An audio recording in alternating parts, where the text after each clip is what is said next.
Welcome to another episode of the Cool Tools Show and Tell. Our special guest this week is Marc Payne. Hey, Marc, welcome. Would you like to introduce yourself to our audience? Yes, thanks for having me. How are you? How's everyone? My name is Marc Payne. I live in Silver Spring, Maryland. I've been here since the 90s. I'm an IT specialist working for the federal government, but my hobbies, what I really like to do is go to yard sales and church rummage sales and estate sales. And I like to find unique things and flip them on Amazon, eBay, Craigslist, etc. So that's what I really enjoy doing. Okay. And I kind of started this about 15 to 16 years ago, because it was right around the time my daughter was born. My daughter's going to be 16. And I used to do consulting, but I needed a source of secondary income that was instantly interruptible, because having a new child, you don't want to drive somewhere, you don't want to be on someone else's schedule. And the beauty of like this thing is like you take a Saturday off.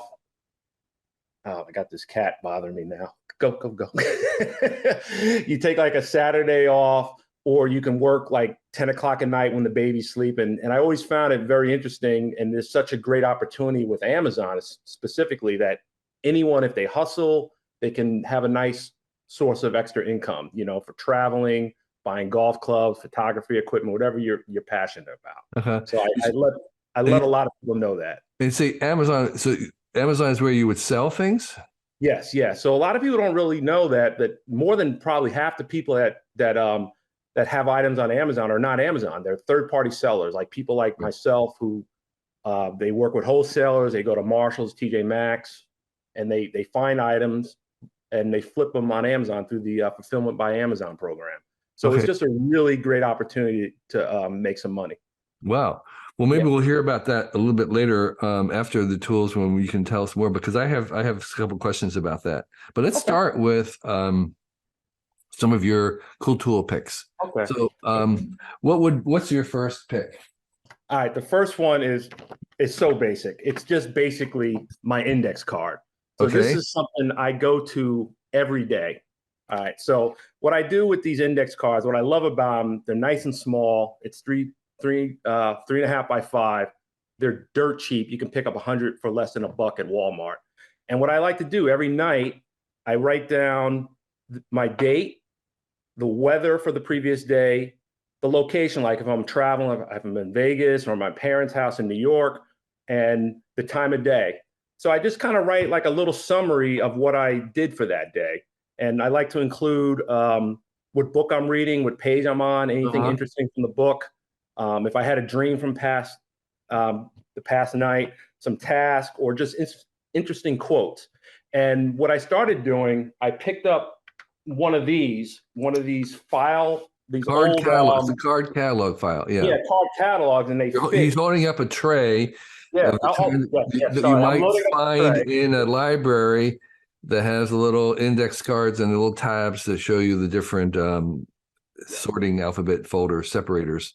Yeah. So what I need to remember is that I'm a baseball fan. I actually like baseball better on the radio, because the announcers like Bob Costas in the world, they can really explain things. So let me get in that mindset of really explaining. So this is one of those card catalogs from like the library. If anyone like 40 or older, they know exactly what this thing is. It's nice wood. And I think this was like, it comes in I think there's 8 of these to the piece of furniture that I have. So I picked this up at an antique shop. And what I noticed, it fits index cards perfectly. So what I do here, I created tabs for every month, and every month I just put the index cards in here. Right. And I think there was I don't remember the gentleman, but he was talking one of the previous cool tools about the 5-year journal. Yes. So this is my 5-year journal. I don't separate these by year. I just separate them by month. So now, when I have some time, I go in there and I look like, let me see what I did in December. And I can look like I was at my parents' house, and it was, just different. Sure. Yeah. So it's really good. So why a lot. Why don't you put it into a bound book? What's the advantage of having these free-floating index cards versus having all this bound together? I mean, basically, if you took all your index cards and you glued them on the side, you would have a book, and they wouldn't get lost. So, what's the advantage of the index card for you over doing this in a book? Okay, I say the first advantage is two things that come to mind. First advantage, the reason why I like index card is because I'm always improving on my writing. I don't, my writing is horrible. It's been like that for over 50 years, and I'm trying to like improve my penmanship. Right. And the other thing is, well, you can do it in the book. I could do it in the book. Okay. Yeah. So the second part of the book, I'll tell you, the second part of it is the reason why I don't use a book, but I use an index card is because I don't always like to write, and I like to get my stuff compacted, and I want to get straight to the point. And having 3x5 index cards makes me get right to the point of what I'm writing, because I want to summarize things. And I just figured I like the stacking of it. I don't really want it in like a book. I tried that like composition books. It just didn't work for me. Does that make sense? Yeah. So you want to look at the 5-year journals, because what it is a page that has like index card size for each day. So you're restricted to the index card. Yeah. But they'll have 5 of them and they're kind of long, 5 of them in a row for that day. Yeah. But I take it may be that it's easier to carry around an index card rather than a book. Yeah, I keep index cards in my everyday carry bag. I have them in my bag that I take to when I travel on the airplane. Right. So they're great because I can draw on them. Index card I use it for recipes. I use it for shopping lists. I use them all the time. I have like a stack like this high. Do you back up your journal? No. I mean, I'm knock on wood. Hopefully, if there was a fire, you would be. Yeah, I know. I really need. I as an IT guy, I should know all these things. But I'm just like, it's worked out for me. So that's, But you're right. I should take some pictures. As an IT guy, it's how many backups do you need? Like, well, how about one? Exactly. So it's good. Yeah. Right, okay. That's like my thing with the index card. Let me see if there's anything else on there. No, that's all I really want to say about the index card. They're great. They're cheap. You can get different colors. I use them all the time. Yeah. Yeah. And as you said, they're available almost anywhere, and you can buy them for pennies or less than pennies. So Mark, what's another cool tool for you? Okay, another cool tool. So let's stick with the Amazon, and this tool from Amazon is one of the best tools I've. If you're ever going to ship a lot of things to Amazon or just eBay and things, this is called a box resizer. And it looks like a handle that's connected to a piece of aluminum, squared aluminum tubing about 1 foot long, and there's a handle that went in, and there's a sliding piece of metal. So there's a handle on a aluminum tube. Yeah, it's basically aluminum tube that has a ruler, goes for about an inch or 33 centimeters, and at the bottom there's a handle, a black handle. It's removable, but you never remove it. And at the bottom there's some teeth that actually will mark up your box to resize. And I'm going to show you, for the people that are using video, I'm going to show you how easy this thing is to use. Okay, so this is like if you have a cardboard box, of one size, and you want to change the size, you want to make it smaller or customize it, the dimensions. You're going to use this tool. Okay, great. That's really cool. Yeah, you want to make it smaller. So this box is a little large. And right now, see, this is something I need to ship to someone. Someone bought this from me earlier today. Right. I'm just going to ship it. So if you don't want to... You're holding up an Amazon box with a kind of a Lego toy box inside that's a little bit smaller. And you want to customize this box to fit that better. Yeah. So it's great. It's really easy. So this is a 16 by... I would say 16 by 6 by 8 size box. So if you don't want to use a lot of newsprint or Bubble wrap. packaging wrap or things like that, you can do this resizing. So you basically take this thing, you move the measurement tool up and down, you lock it like so, and then only thing you do is take this thing and run it across all four sides. So, yeah, so the noise is you're moving this. Yes, I'm moving the measuring, box. at a fixed distance around the perimeter. Yes. And you're going around the whole perimeter, and that leaves a little score in the cardboard. Yes, from the inside, so it's leaving a little score in the cardboard. I'm going to do this real fast. I'm a little neater. So I do all four sides. And this thing is probably not going to be neat as I like it. And then you just take a simple standard box cutter tool. You know, this is a standard box cutter tool that any hardware store sells. I have a Stanley, and it's retractable. Everyone has seen one of these. And then what you do is, only thing you do is go to all the four corners, and you go where the marking was set, and you cut up on every four corner, like so. Make sure you don't cut yourself, like so. Right. And then, simple as take each side down. Right. So it folds like down so. all that score that the little device made, and you have a very neat, reduced size box that you can tape up.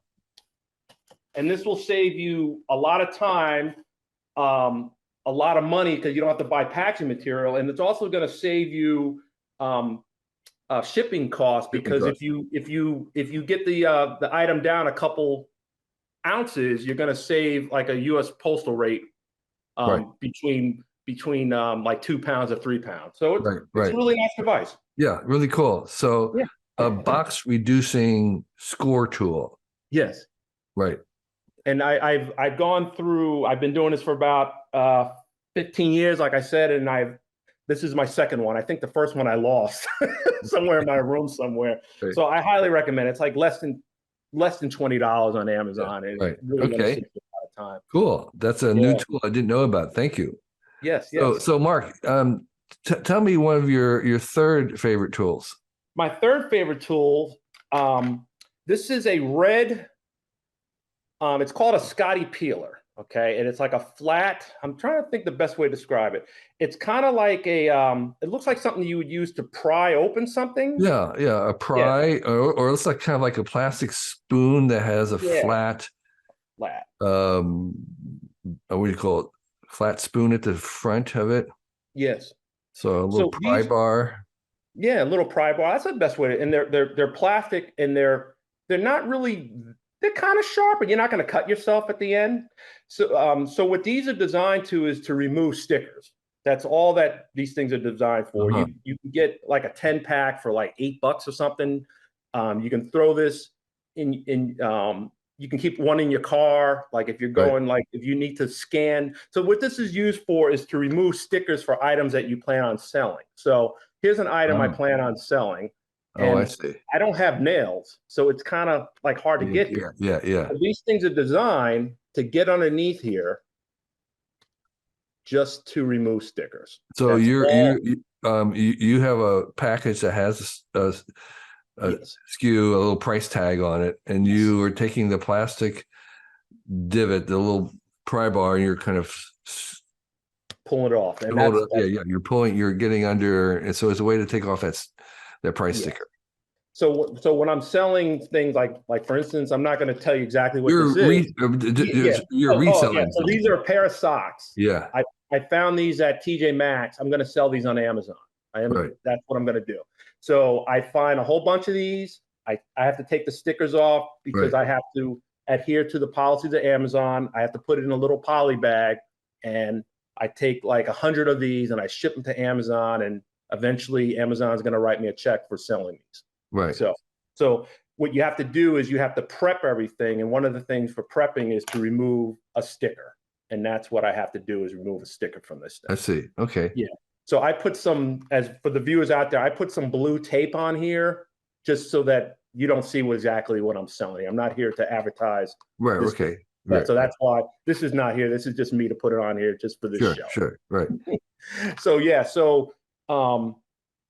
this thing is great because I sell books also and DVDs, and some of them have them old border stickers. You remember borders put stickers on everything, and some of them are hard to get off. And this thing really saves your nails and saves you a lot of time. Do you ever have to use a solvent, like a sticker removing solvent? Yeah, I use Goo Gone, and the other thing I use is it's a craft hair. It's like a craft dryer. It's not. It looks just like a hair dryer, but it's for crafting. I can run it around the room. A little heat. It makes heat. Yeah, a little heat element, and sometimes that heats up the sticker, and I can just pull it off. So depending on what I need to remove, I can use Goo Gone. Thing about Goo Gone, I don't want to. I work in a very small room, and I don't like inhaling that. Yeah. But Goo Gone works really well. That stuff really works well. Right. That's good to know because so you're saying you can use this tool, or you can use Goo Gone and the tool, or you can use heat and the tool. Yes. It all depends on like sometimes heat will destroy shrink wrap from like a game, like a board game or something. The heat will ruin the shrink wrap, so you don't want to use that. So I think a lot of it's just trial and error. Okay.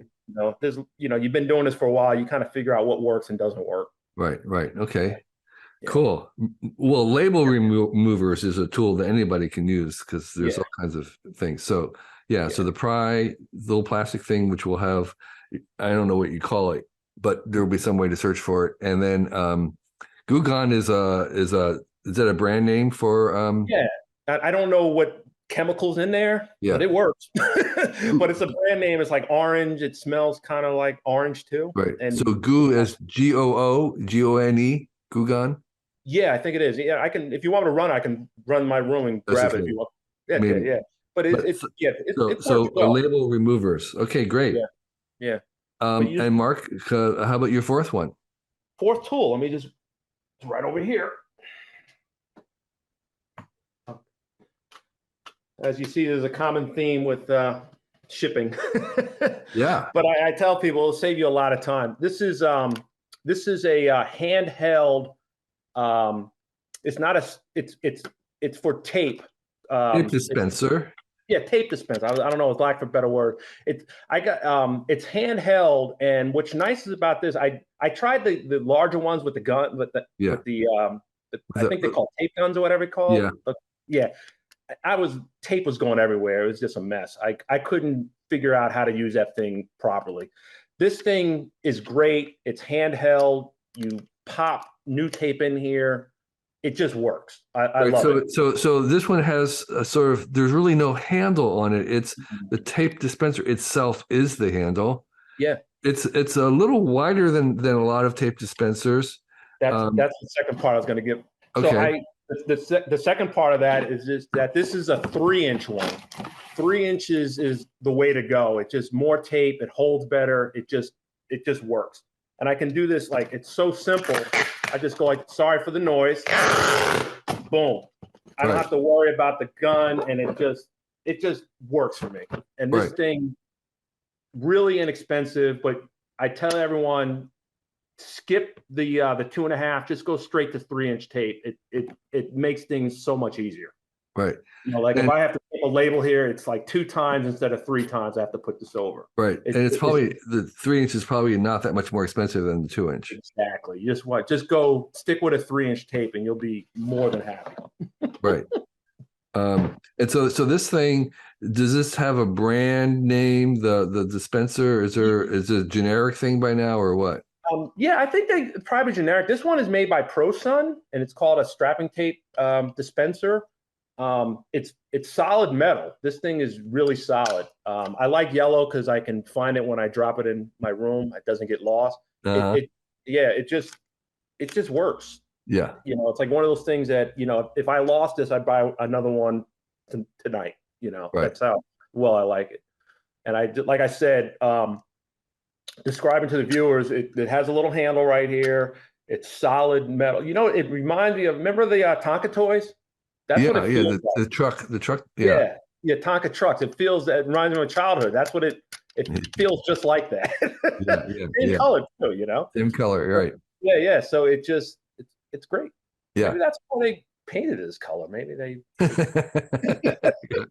Okay, so the idea is if you have any shippings, and by the way, I think every household should have one of these tape dispensers because that packaging tape you can use for everything. And yeah, didn't mean to quit, but what I'm saying is if you're selling on Amazon or selling on eBay, you use this every day and you want something that works. Right.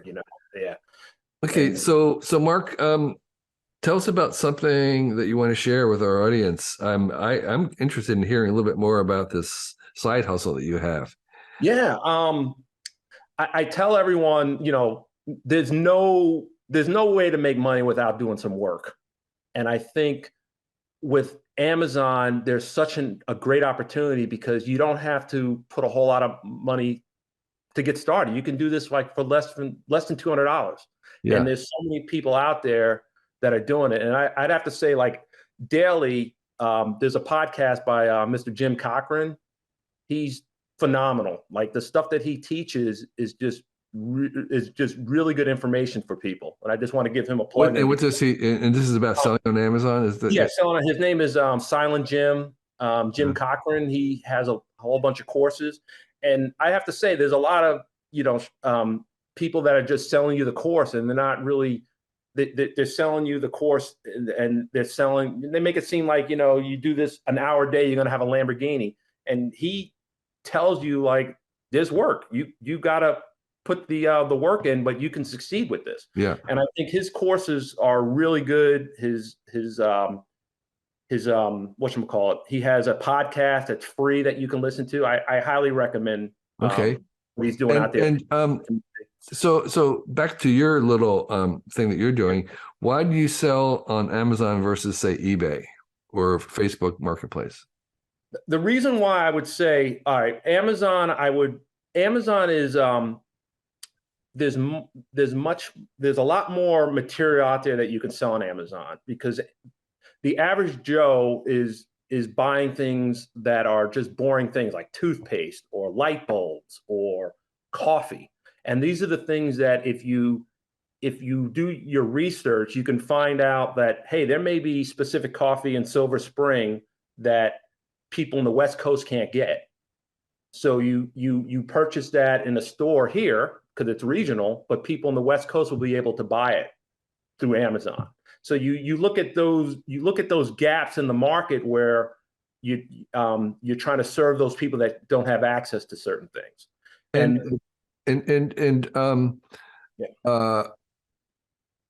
What kind of a markup then do you calculate that you need to figure that things are worth buying and then reselling?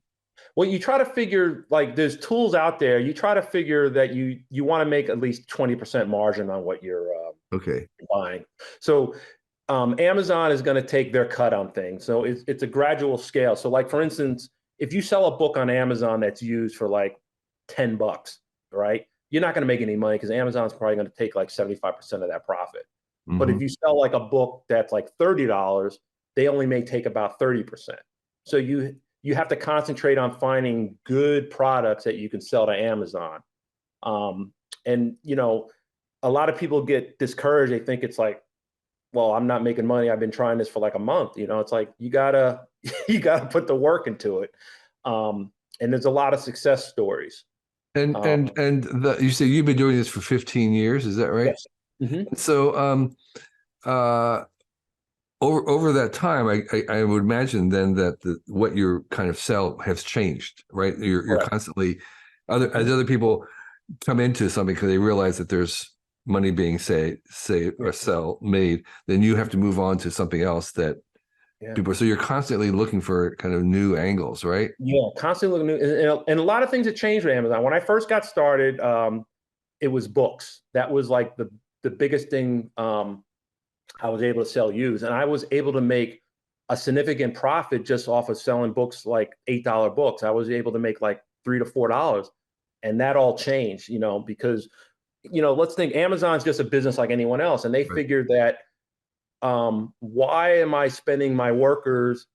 Why am I going to pay my workers X amount of money to pick a book up from their to package a book in their inventory? I mean, in their whatchamacallit, in their factory, The warehouse, in the warehouse. Yeah, why am I going to pay a worker,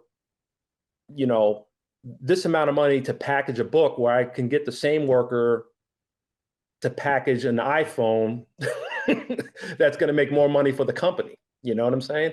So, and the whole business with Amazon changed a little bit, where you weren't making the same amount of money for selling books. And then what I just did was just pivot. I just kind of saw, did some research, and I said, people are going to Marshalls or TJ Maxx or Ross, and they're buying clothes. Hey, let me try that. I went there a couple of days and I said, wow, these belts I'm picking up for like $18. I'm selling for like 70. Right. So, you just got to constantly, figure out what you want to sell, and just don't get, just don't focus on one thing, because you got to constantly pivot. Right.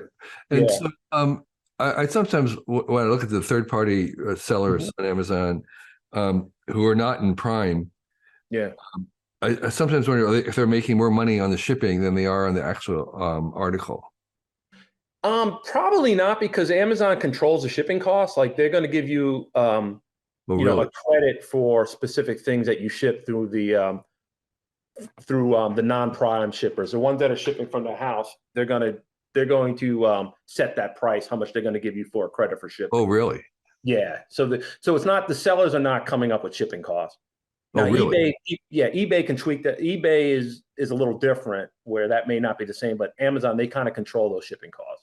I see. Okay. Yeah, but I think the people that are scaling with Amazon, they're primarily selling through the fulfillment by FBA, fulfillment by Amazon, system, where you take your stuff and I ship it to a warehouse somewhere like in Pennsylvania or New York, and then Amazon fulfills it for me. And they fulfill it under Prime when they do that. Yes. So is that what you do? That's what I do. Yeah. I see. So you're not actually shipping most of the things from your house. You're just shipping in lots of. Yes. So as someone who is a Amazon third-party seller, do you have any advice to people like myself who are just customers of Amazon in terms of evaluating, because often there'll be more than one source for a product. There'll be multiple ones. Is there some way that you use yourself when you're trying to decide which one to go with? Yes, I'll tell you what I do. I usually only look at the 4, 3, or 2-star reviews, because usually the 5-star, that may be someone that is working with them. They may put a fake review out. Amazon has seen some problems with that. Or 1 is just people that maybe just want to tank your product. And I find that the 4, 3, and the 2-star reviews are more accurate. Okay. Like, people actually take the time to write things like, hey, this one, we like this, but hey, it wasn't working as we thought it would work after months and things like that. I would, throw out, it's kind of like, remember, like the judges in gymnastics, throw out the highest and throw out the lowest, and just go in the middle. And I think that's just a good way to use the Amazon reviews. Yeah. But in selecting which one of the third parties that you want to use? That's a very good question. I really don't know. I kind of just look at the reviews by selecting. Yeah. I mean, you can usually tell by the reviews. I don't mean selecting the product. I mean, because sometimes the same product will have more than one source. And so how do you choose the source for that product? I gotcha. And, I think some of that stuff is just transparent to the user. A lot of times they just see the buy box and they just click on that, right? Right. But other times, if you see what Amazon, they'll tell you, and I think this is still accurate. I haven't purchased things in a while, but it will say there may be other sellers that are a little less. If you go to the used, they'll have a whole list of all the ones and their shipping costs.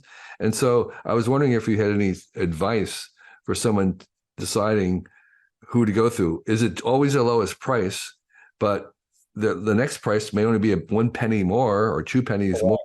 Does it make any? Is there some way that you can kind of sort through that, decide, well, I want to go with this third-party seller of the same item?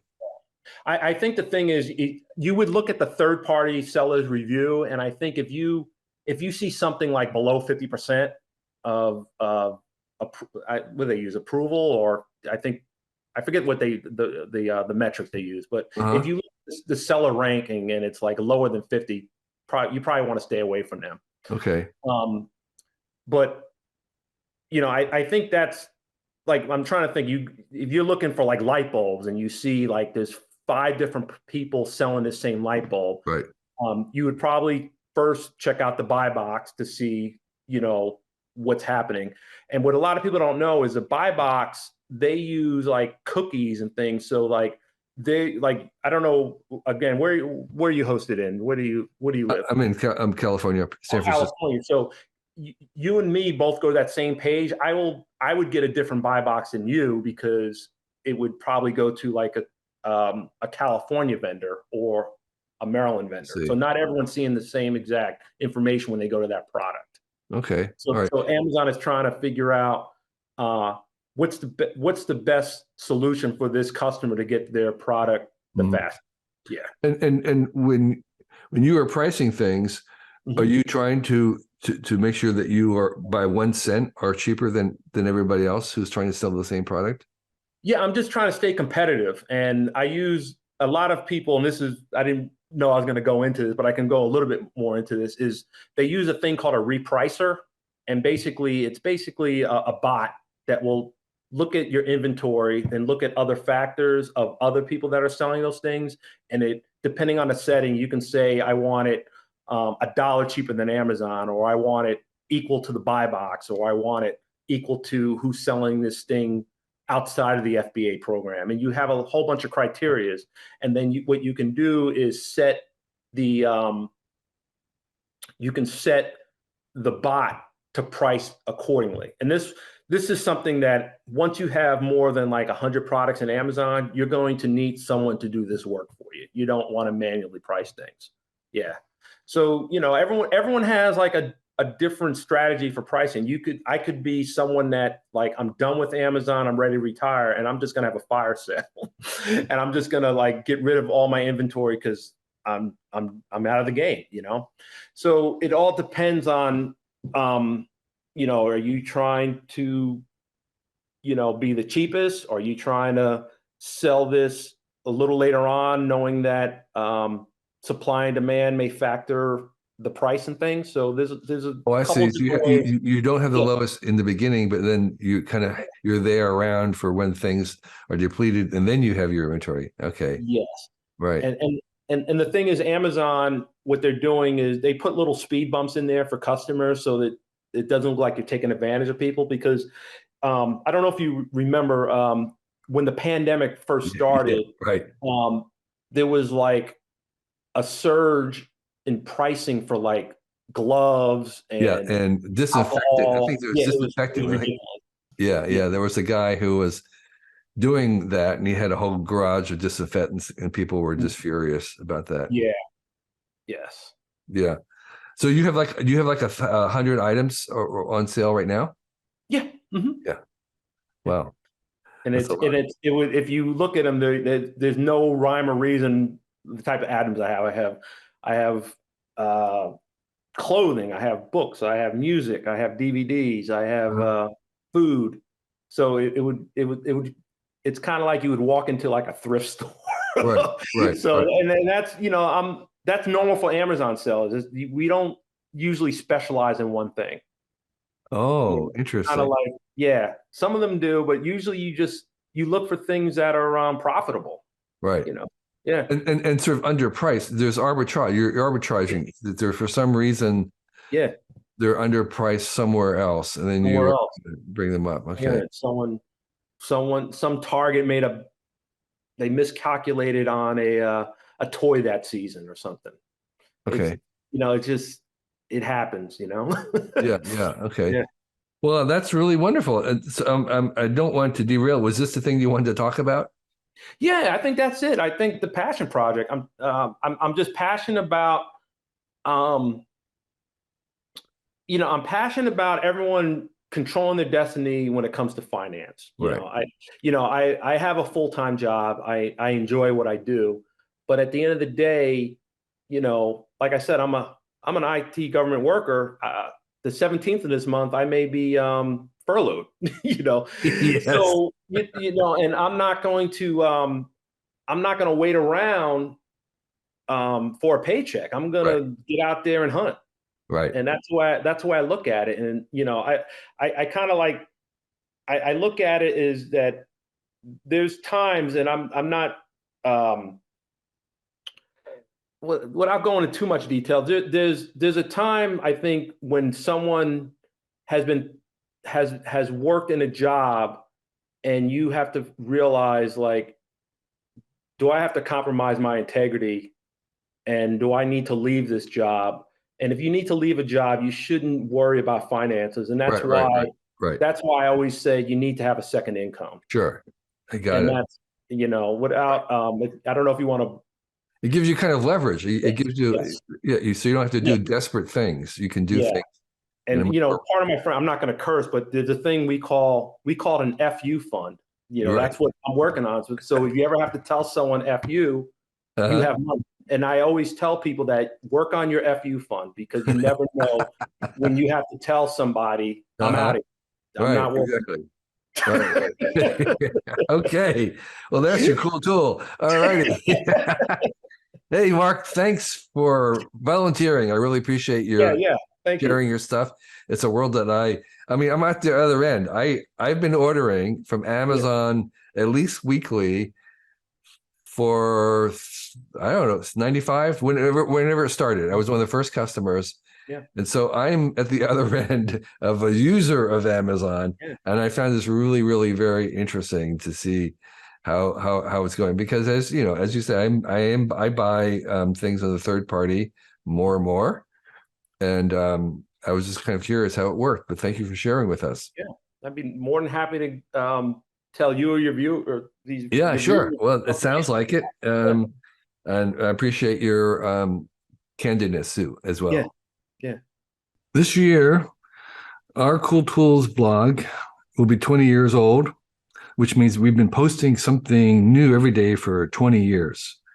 It's only possible because of the very engaged and knowledgeable readers and listeners like yourself. You've kept this place going, and we are very grateful for you. With this idea of 20 years in mind, we decided to try an experiment this year, and I'm inviting our guests and listeners to join me on our Cool Tool Show and Tell, which is the program that you're listening to right now. So if you feel you'd make a good guest on this podcast and have 4 uncommon tools that you'd like to share with us, please sign up on our form on the website, and we'll see about inviting you. You must be comfortable talking on a video, and you need to have some tools that you can show. We record on, as you know, on Zoom. We do a YouTube version, a video version of it, as well as an audible version. Fill out the form if you're interested, and list your 4 cool tools, and we'll see if there's a good fit. The applications aren't guaranteed in any way, and we're looking at tools that are new to us and appropriate tools, and whether the times will work for you. So we're really interested in hearing from people all over the world, not just in the US, although the tools have to be available online, easily available online. And if you are a longtime listener, you kind of know what the definition of our tools are. They're very broad. They can be anything that's handy, from something in the kitchen to something you use to travel, to a workshop, to something professional that we may not know about. We're really interested in things that we don't know anything about. So this is an open invitation. We'll give it a try. If you think you make a good guest for this podcast, fill out the form. There'll be a link somewhere on our website. And we look forward to chatting with you. Thank you.